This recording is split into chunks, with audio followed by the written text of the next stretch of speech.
느헤미야 1장 2절부터 우리 몇 구절을 좀 보려고 합니다.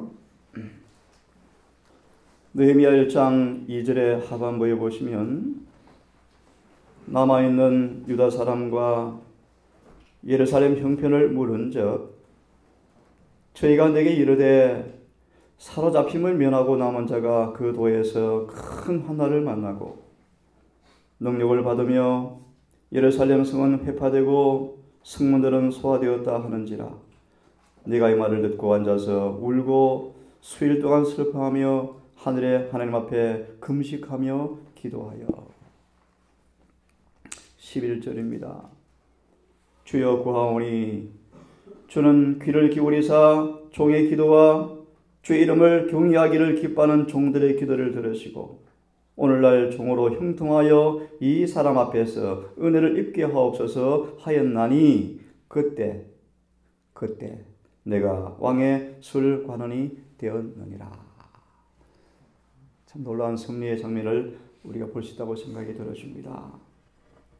하늘에 등재된 사람, 바로 이 사람을 통하여 주님께서 당신의 백성 앞에 복을 끼치게 원하셔서 택한 하나님의 한 사람으로 등록된 느헤미야. 그의 기도를 들으신 주님께서 이때 내가 왕의 술관원이 되었느니라라고 그는 간증하게 되었습니다. 우리 느헤미야 1장 1절에 느헤미야를 이렇게 소개합니다. 기회와 원칙의 사람들 중에 한 사람이었다 라고 소개합니다. 제가 좀 눈을 닫아서 읽으시면 좋겠습니다. 에스라와 느헤미야는 기회의 사람들이었다. 주께서 그들을 통해서 해야 할 특별한 일을 갖고 계셨다. 그들은 백성들을 위해 부름을 받아 그들의 길을 생각하고 어디에 잘못이 있는가를 깨달아야 하였다. 이는 주께서 당신의 백성들이 무력하게 되고 당황하게 되어지고 포로로 붙잡혀 가게 하시는 데는 이유가 있었기 때문이었다. 주께서는 이 사람들을 특별히 축복하셔서 의를 위해서 일어서게 하셨다. 느헤미야는 여러분 아시는 것처럼 제사장이나 선지자로 구별된 사람은 아니었지만 주님께서 그를 쓰셔서 한 특별한 일을 하게 하셨다. 그는 택하심을 입어 백성의 지도자가 되었지만 하나님께 대한 그의 충성은 그의 지위에 좌우되지 않은 사람이었다. 주님은 일꾼들이 비록 자격이 없음을 드러낼지라도 당신의 사업이 방해를 받도록 허락하지는 않을 것이다. 하나님께서는 사람들을 예배해 놓으시고 그들을 준비시키셔서 그 요구를 충족케 하심으로 당신의 사업이 모든 나쁜 가마를 받지 않도록 보존하신다. 하나님께 존귀와 영광이 있을지어다. 하나님께서 그 사업에 적당한 사람을 지명하시고 거룩한 영이 그의 마음에 깊은 가마를 주시면 그는 내가 여기 있나이다 나를 보내소서 하고 응답할 사람을 주님은 갖고 계신다는 사실을 분명히 말씀하십니다. 백성들을 위해서 매우 많은 일을 하신 하나님께서는 죄 있는 백성들과는 일하지 않으심을 나타내 보이셨다.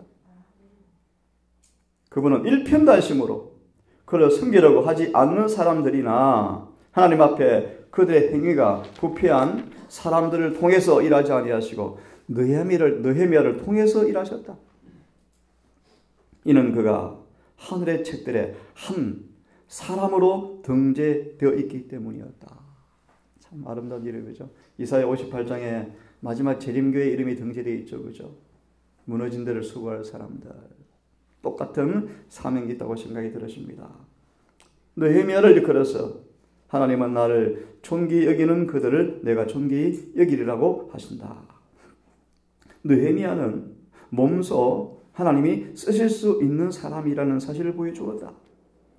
하나님은 그를 쓰셔서 거짓 원칙들을 누르게 하시고 하늘에서 난 원칙들을 회복해 하셨다. 하나님은 그를 존귀 여기셨다. 주께서는 자기 사업에서 원칙의 강철을 같이 굳세고 영적 안목을 잃어버린 사람들의 궤변에는 흔들리지 않을 사람들을 쓰실 것이다. 느헤미야가 하나님에 의해서 선택된 것은 그가 주님과 기꺼이 협력했기 때문이었다. 그의 성실성을 빗나가게 하려는 시기와 음모가 시도되었지만 그는 미혹되지 않았다. 그는 악한 일을 위하여 고용된 파렴치한 사람들의 관계들을 단호히 물리침으로써 자신을 부패시키지 않고 보존할 수 있었다. 그들은 그를 위협하여 급장의 짓을 하게 하려 했지만 느헤미야는 그것을 허락치 않았다. 잘못된 원칙들이 횡행하는 것을 보았을 때 그는 방관자로 그냥 보고만 있지 않았고 침묵을 지킴으로써 그게 동의하지도 않았다. 그는 백성들이 그가 잘못된 편에 서 있다는 결론을 내려두도록 내버려 두지 않고 의를 위하여 단호하고 굴할 수 없는 입장을 취하였다.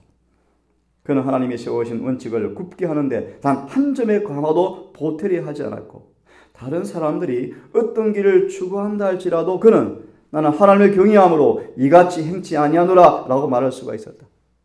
참, 하나님이 왜 쓰셨는가 이해하시겠습니까 여러분?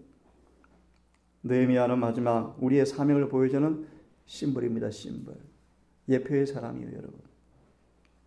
일을 하면서 그가 늘 마음에 간직하고 있었던 하나님의 존귀와 영광이 그의 마음의 유일한 하나의 마음에 간직한 법이었다고 말씀하십니다. 그의 선임 총독들이 불의로 백성들을 다스리면서 백성에게 토색하여 양식과 포도주와 은 40세기를 취하였고 그 종자들도 백성들을 압제하였나이다. 하지만 나는 하나님을 경외함으로 이같이 행치 아니하였나이다라고 느헤미야는 선언하였다. 참 위대한 기회와 기도의 사람이었습니다. 그죠? 이런 느헤미야를 주님께서는 성벽의 건축가로, 성전의 건축가로 부르셨습니다. 한 말씀을 좀 더 느헤미야에 대해서 한번 보고 싶습니다. 잠언을 좀 펴시겠습니까? 1장. 우리 연예신에서는 잠언 1장 10절을 인용하시면서 느헤미야를 이렇게 소개합니다. 한번 느헤미야에 대해서 한번 좀 더 우리 묵상을 좀 해보십시다. 우리가 어떠한 사람 되기를 주께서 원하시는지, 마지막 성벽의 건축가를 주님께서 어떤 사람을 통해 일하시는지 한번 이 시간 연념해 보면 좋겠습니다. 1장 10절을 인용하고 있습니다. 네 아들아, 악한 자가 너를 깰지라도 쫓지 말라. 시편 1편에 복 있는 사람이죠. 그죠? 악인의 길에 서지 아니하며 악인의 꾀를 쫓지 아니하며. 그죠? 이 말씀을 보시면 제일 첫 문단의 마지막 줄에 그런 말씀이 있습니다. 하나님은 너희는 나의 증인이라고 말씀하시는데 그 말의 의미는 너는 모든 일에 어떤 일에도 나의 입장에 서서 행하라는 뜻이다.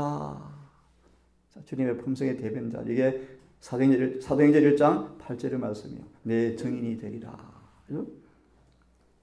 휘장을 걷어치울 수 있다면 중요한 말씀이요. 온 하늘이 유혹을 받고 있는 사람을 열렬한 관심을 가지고 보고 있음을 볼 터인데 고전 4장의 9절의 말씀에 이미 보았죠. 우리는 그대가 원수에게 굴복하지 않으면 하늘에는 기쁨이 있다. 그렇죠? 죄를 짓게 하는 맨 처음에 유혹이 들어올 때 기도의 제단으로 달려가 하늘을 향하여라.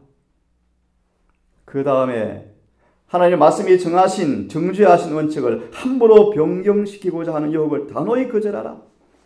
제일 처음 유혹이 들어올 때 이런 식으로 단호히 대처하면 그것은 두 번 다시 오지 못할 것이다. 너무너무 중요한 말씀이에요. 여러분 우리 삶 속에 왜 동일한 시험이 반복되는지를, 왜 동일한 유혹이 자꾸 유사한 유혹이 자꾸 오는지를 한번 연연해 보기를 바랍니다. 정언은 말씀하십니다. 단호하게 대처하면 두 번 다시 그런 유혹은 없을 것이다. 그대의 감히 죄된 일을 하자고 제 안에 오는 사람들에게 돌아서라. 그 유혹자에게 결정적으로 돌아서서 이렇게 말하라. 나는 그대의 영향을 받지 않는 곳에 따로 서 있어야겠다. 왜냐하면 나는 내가 우리 구주의 발자취를 따르고 있지 않음을 알기 때문이다. 멋진 고백이죠, 여러분. 비록 그대가 그릇된 원칙 위에서 일하는 사람들에게 한마디의 말도 할 수 없다고 느낄지 모르지만 그들은 그대를 떠나 그대가 물러나고 침묵하는 것은 말보다 더 많은 것을 말하는 것일 수가 있다. 그 다음 보세요. 느헤미야예요. 느헤미야는 원칙에 충실하지 못한 사람과는 교제하지 않았고 그의 일꾼들에게 그들과의 교제를 허락하지도 않았다. 자문 1장 10절의 주석을 보고 있습니다. 하나님을 사랑하고 하나님을 경외하는 것이 그의 안전장치였다.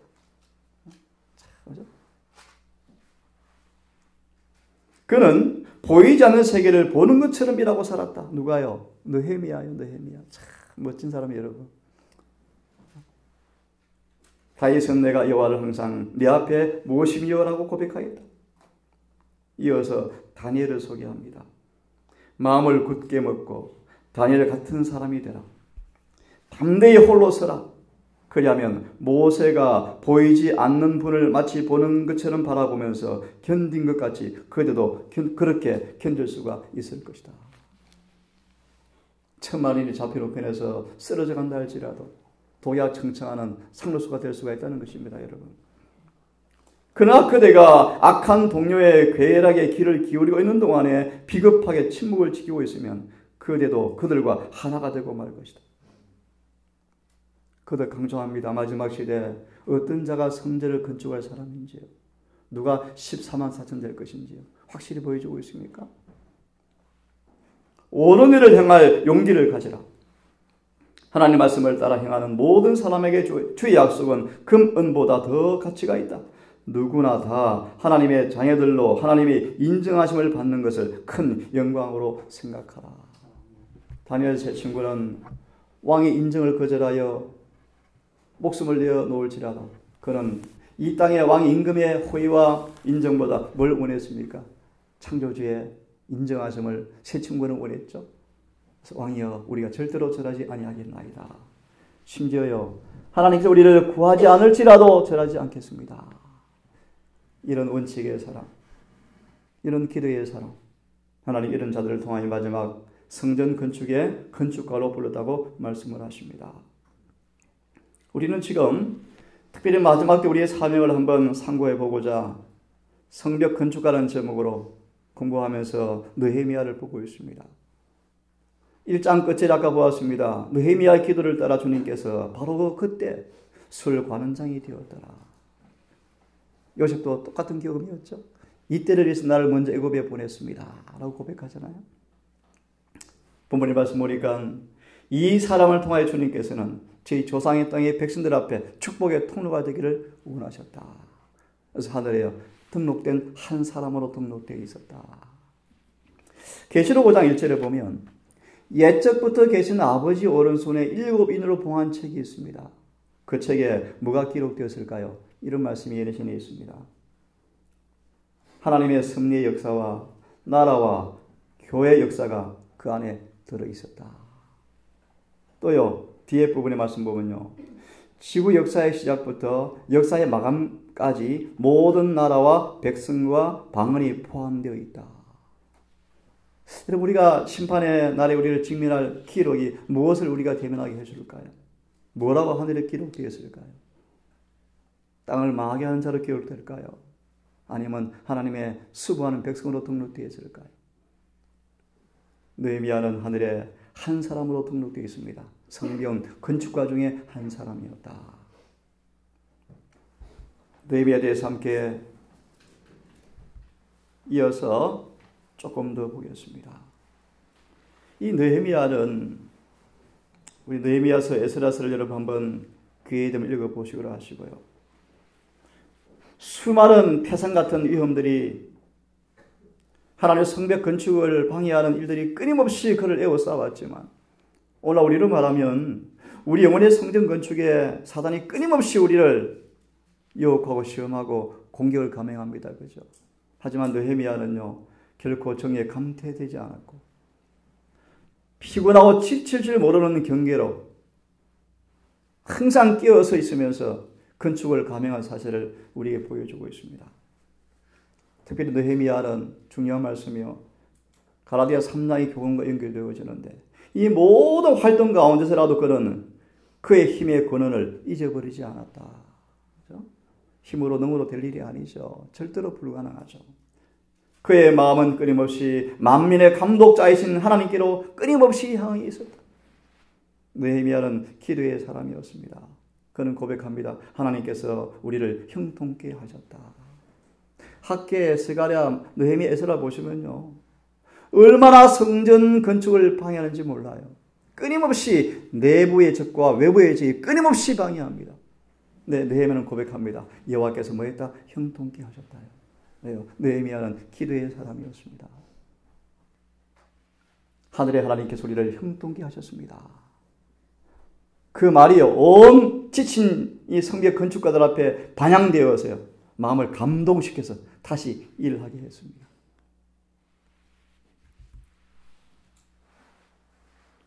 사단은 어제 말씀처럼 회개하고 성령을 받은 사람들을 절대로 가만두지 않겠대요. 우리 영혼의 성소가 하늘의 식양을 따라 지어지는 일을 마귀는 절대로 그냥 두지 않겠답니다. 마치 이 말씀처럼요, 사단은 반대를 일으켜서 사업을 단념시키고자 하였다. 비록 힘이 들고 좁은 길이지만 여러분, 느헤미야처럼 하나님께서 마귀 하셨더라, 형통케 하셨더라. 그래서 산상보훈의 말씀처럼 우리의 사악한 의지만 방해하지 아니하면 주님 우리를 완전케 해주실 것이라고 말씀하시죠. 에베소 말씀처럼 강력으로 역사하시는, 우리를 변화시키는, 소성시키는 그 은혜의 역사 앞에 여러분, 우리 의지가 기꺼이 느헤미야처럼 온 마음을 다하여 끊임없이 그분께 향함으로 우리를 변화시키는, 형통케 하시는 성화의 경험을 여러분 날마다 하기를 간절히 바랍니다. 모욕과 조롱과 반대와 이협은요, 다만 느헤미야로 하여금 더 굳게 결심하고 더 고무시켜서 더 경계하도록 일깨워주는 것처럼 보였다. 반대가 심할수록, 모욕이 심할수록, 능력이 심할수록 느헤미야는 뭐였습니까? 더 경계했습니다. 여러분, 우리가 하나님께 기도하며 저희를 위해서 파수꾼을 두어서 주야로 방비하였다. 에녹처럼 깨어 기도하는 것이 영혼의 습관이 되어지는 사람. 그래서 여러분, 일전에 제가 성화가 무언가라는 정의를 드렸죠. 성화. 여러분, 성화가 무엇입니까? 우리가 성화되지 않고 하늘에 갈 사람 아무도 없습니다. 그런 의미에서 성화가 무엇입니까? 습관적으로 하나님과 동행하는 사람들. 이게 성화예요. 성화. 습관적으로 그분과 어떻게 동행할 수 있습니까? 느헤미야처럼 뭐 할 수 있습니까? 기도에 깨어있는 것입니다. 무시로 기도하는 것입니다. 에녹처럼 기도가 호흡이 되는 것입니다. 예수님처럼 새벽 미명에 나사렛 동네 마을을 찬미로 깨웠습니까? 깨어 주님과 화합하기를 간절히 바랍니다. 이 말씀을 좀 보세요. 얼마나 느헤미야가 열심으로 주의 성업에 참여한지를 보세요. 느헤미야 곁에는 누가 있었습니까? 나팔 부는 자가 서 있었고, 우리는 파수꾼으로 불렀죠, 그죠? 또요, 다른 부분에는요, 또 나팔 부는 자가 배치되어 있었다. 백성들은 각각 분량된 일터의 장소와 할당을 맡아서 일을 다 분배받았습니다. 하지만 어느 지점이나 위험이 닥쳐오면 지체 없이 막 나팔을 불어서 도와주라는 신호를 베푸는 그런 아주 조직적이고 체계적인, 또 우리 함께 지어져가는 경험이죠. 함께 지어져가는 건, 그죠? 함께 지어져가는 모습을 잘 묘사합니다. 느헤미야가 고백하기를, 이같이 역사하는데 절반은 동틀 때부터 별이 나기까지 창을 잡았다. 느헤미야와 동료들은 고생과 매우 힘든 봉사를 회피하지 아니하였고, 밤이나 낮이나 잠자는 짧은 시간 동안에라도 그들은 옷을 벗지 아니하고 병기를 놓지 아니하였다. 여러분, 그들 말합니다. 이거 우리에게 뭘 보여줍니까? 예내신 공부해 보세요. 느헤미야, 에스라, 학개, 스가랴는 마지막 재림 교회를 표상하는 심벌들이요. 우리가 동일하게 무너져 있습니다. 그죠? 하나님 법이 무너져 있어요. 남은 교회가 벌벌 자꾸 무너뜨려 가고 있어요. 표전은 땅에 떨어져 가고 있어요. 성벽은 재건하지 못하고 재림이 없는 것처럼 살아가요. 다 지쳐 있어요. 낙담해 있어요. 답이 없어요. 몇 년이다? 얼마 지나면요, 재림교회 좀 40%가 빠져나가 없어져 버린대요. 유럽의 우리 교회는 교회 앞에 십자가 달아놓은 데가 한두 군데가 아니랍니다. 문 닫았대요. 문 닫아요. 여러분, 우리에게 이 느헤미야를 통하여서 우리가 어떤 정신과 어떤 믿음과 열정으로 마지막을 살아야 할지를 보여주는 생생한 교훈이라고 생각이 들어집니다.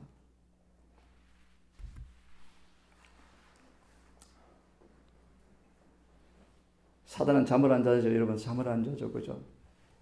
성화되지 않은 모든 요소를 이용해서 이 사업을 방해할 거랍니다. 그죠? 하나님의 사업의 지지자라고 공언하는 사람들 중에서라도 주의 원수와 연합하여 이 사업을 방해하겠답니다. 어제 제가 이틀을 거쳐서 워트 마틴과 재림교회에 대한 이야기를 다시 읽어봤어요. 어떻게 원수 마귀가 재림교회를 공격하는지를 한 역사를 제가 좀 봤습니다. 참 끊임없어요. 그런데 여기처럼요.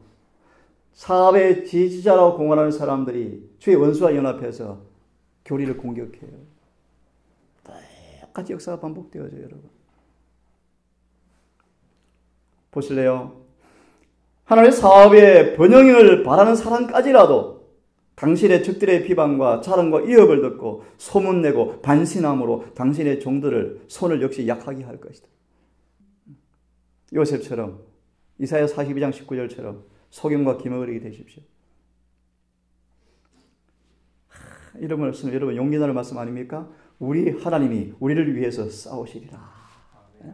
하나님 우리 편이십니까 여러분? 비록 조금 협착하지만 성령 건축, 영혼의 성소 정결의 사업에 하나님께서 우리를 위해서 일하십니다, 여러분. 이 하나님과 협력하셔서 바울처럼 너희도 이 싸움을 보고 있지. 힘을 내라고, 낙심하지 말라고요. 지치지 말라고요. 히브리 12장 4절처럼 너희가 지금 벌써 지치느냐? 하지만 예수를 바라보아라. 그죠? 아무도 이 궁극적인 성공을 막을 수가 없다. 여러분 우리가 일하지 아니하면 주님이 다른 사람 통해 일하고 마치실 거예요. 우리가 그 자리에 못 들어갈지라 주님은 14만 4천을 반드시 만들어낼 거예요. 여러분. 그분은 정한 때에 되어지면 반드시 이 땅에 재림하실 것입니다. 느헤미야처럼 이 놀라운 부르심 앞에 하늘에 등재된 한 사람으로 꼭 기록되기를 간절히 바랍니다. 느헤미야가 어떤 사람인가 한번 같이 읽어보겠습니다. 어떻게 하나님이 이 사람을 택할 수 있었는가 한번 읽어보겠습니다. 시작. 느헤미야가 하나님의 선택된 것은 그가 주님과 기꺼이 협력했기 때문이었다. 잘못된 원칙들이 횡행하는 것을 보았을 때 그는 방관자로 그냥 보고만 있지 않았고 침묵을 지킴으로 거기에 동의하지도 않았다. 그는 백성들이 그가 잘못된 편에 서 있다는 결론을 내리도록 내버려두지 않고 의를 위하여 단호하고 불함이 없는 입장을 취하였다.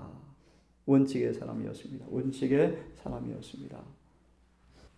가장 모욕과 조롱, 능욕, 괴사, 궤변, 간계, 암투가 끊임없이 느헤미야를 괴롭히지만요. 느헤미야는 이렇게 고백합니다. 나는 이제 내가 큰 역사를 함으로 내려갈 시간이 없다. 내려가지 못하겠노라. 사단이 깰지라도 하지 말라. 쫓지 말라. 응하지 말라. 요셉처럼 즉시로 뭐 해버립니까? 눈 감고 돌아서 버리죠. 관심이 없어요. 관심이요. 이렇게 우리는 대답해야 한다. 하나님의 교역자들은 그들의 노력이 그들을 해하려고 만들어낸 거짓과 악의를 반박하도록 버려두고 우리 할 일을 해야 한다. 그렇죠?